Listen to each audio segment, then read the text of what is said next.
Today is a full moon in Gemini at 22 degrees of Gemini, and I have started in the last few lunations creating crystal grids based on the chart for the day of the lunation. I kind of wanted to do a little explanation of that today, as it's sort of abstract and maybe puzzling to people who don't pick up either on the significance of the crystals right away or are unfamiliar with looking at a chart, etc. But I thought as I talk about it, it'll also be practice for me to be able to make commentary about what might be going on energetically with this full moon. So what I base these on is a book about crystals and astrology.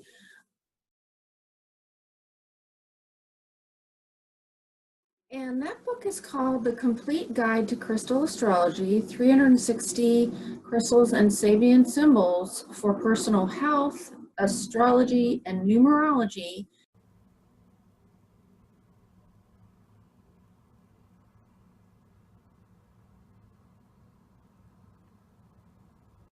And I have a link to that in the blog post. You just have to scroll down. And then I also have a link to healingcrystals.net, healingwithcrystals.net from Australia, it looks like. Has every sign and the crystal that that author gave for each degree. And you can look it up there if you don't want to get the book. I actually got the book as a Kindle version.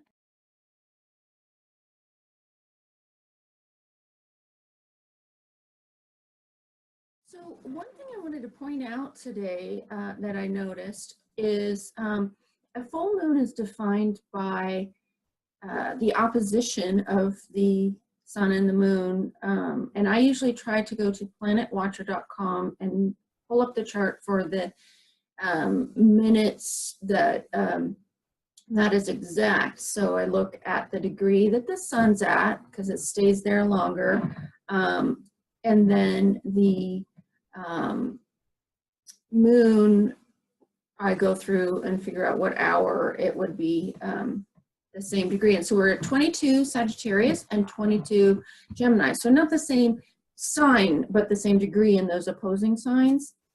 And so that's an opposition that we're dealing with, is the difference between Gemini and Sagittarius energy and how we balance that.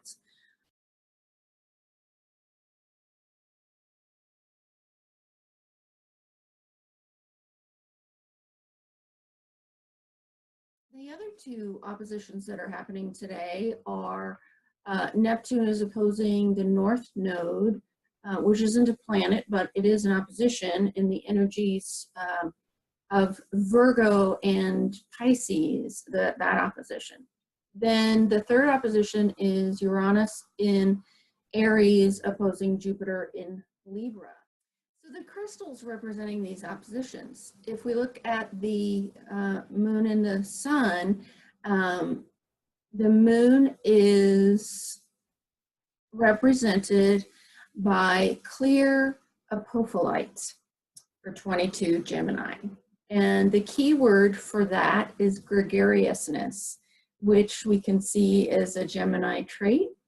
And that's opposing the sun, and the crystal that is for 22 Sagittarius is jelly opal, and the key word is seclusion. So there may be a conflict between wanting to be really social today, but not wanting to leave your house or something. Maybe this is manifested with you and another person. Maybe your partner or your friend has a different opinion about what they'd like to do with the day. So that's one way we could look at that opposition. And then the crystals for the Neptune North Node opposition are yellow jasper for Neptune at 9 Pisces, and it has been there for a while because it is, of course, as we go further out, it's a slow moving planet. And the key word is practice. and that is opposing the North Node at 6 degrees Virgo, represented by cassisterite, which I didn't have, so I put a garnet there, and the key word is diversion. So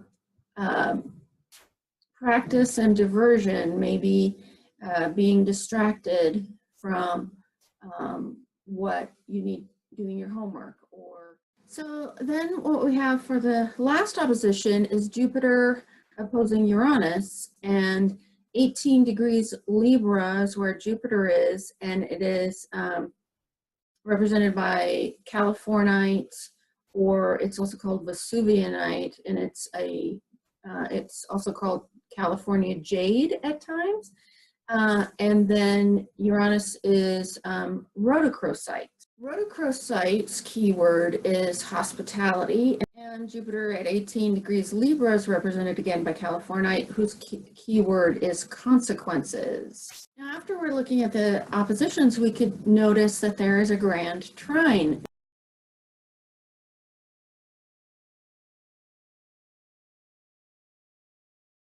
A grand trine means that there are 3 planets all in the same element of the 3 signs of an element, and they are within enough degrees to be considered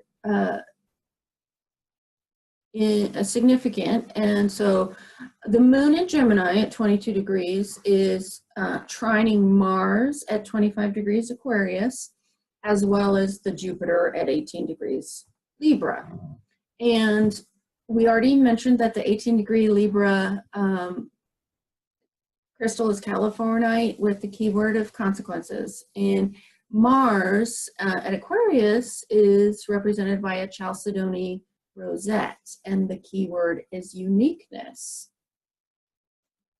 So we have gregariousness, uniqueness, and consequences. But grand trines are lucky, so hopefully these consequences will be good for anything that happens for you coming out of this full moon today, and any gregariousness that is inspired.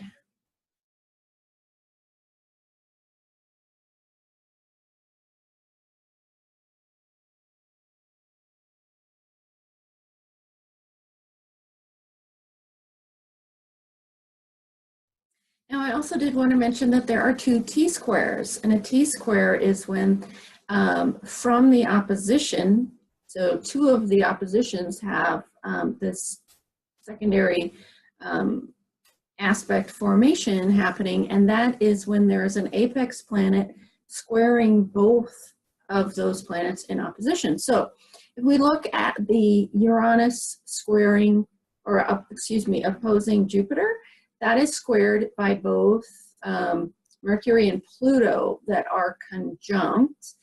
And then if we look at the full moon opposition, those are, the sun and the moon are both squared by Chiron right now at 20 degrees Libra.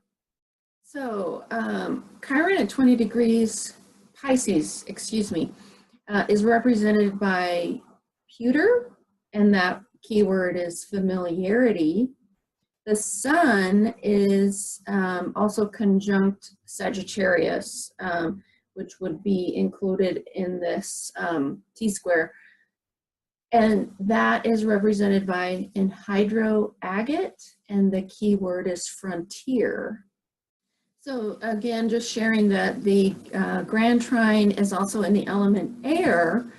So backing up to that, and a quote that I shared is that the signs Gemini, Libra, Aquarius make up a grand air trine, each manifesting different aspects of the element of air: ideas, abstract thought, logic, relationship to and association with others, intellect, clear objective vision, and that which is facile and quick. So Gemini full moon should have an uplifting, activating mental quality.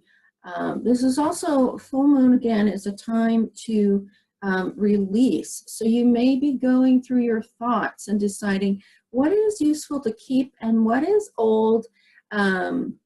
Perhaps trying something symbolic to work with that. For instance, see if you can write down a few of the negative thoughts that you are frequently plagued by, and then turn them around and write them in the opposite as an affirmation of something positive that you want to believe instead.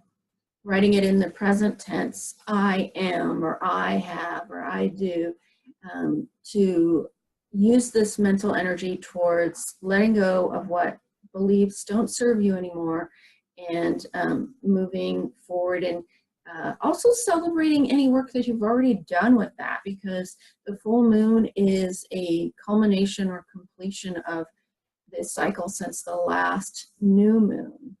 New moon and last November 29th was in Sagittarius.